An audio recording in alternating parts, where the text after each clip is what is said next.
ক্রিকেটে একটা আলাদা ধর্ম আছে, সুপার ওভার।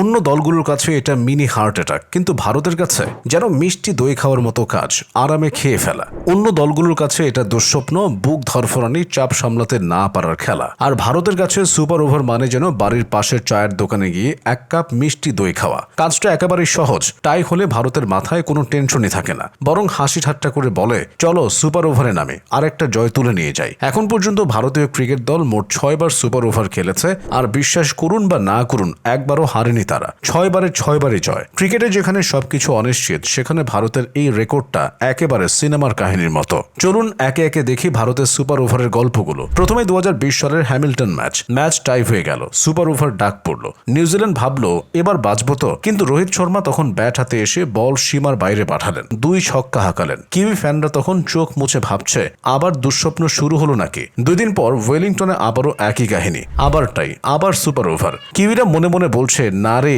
এবার পারবো। ভারতীয়রা হেসে বলল, ভাই আমাদেরও এক কাজ আছে, সিরিজ 4-0 করতে হবে। শেষ পর্যন্ত আবারও ভারত জয়ী। নিউজিল্যান্ড ফ্যানরা ভাবছে, গড আর সুপার ওভার দিও না। সবচেয়ে জমজমাট গল্পটা 2024 সালে বেঙ্গালুরুতে। ভারত বনাম আফগানিস্তান, প্রথমে 20 ওভার টাই, তারপর সুপার ওভার আবার টাই। তখন আম্পায়ারও হক চকিয়ে বললেন, আরে ভাই, আবারও সুপার ওভার হবে, মানে ডাবল সুপার ওভার। দর্শকরা তখন মনে মনে বলছে, এটা ক্রিকেট না, নেটফ্লিক্স সিরিজ।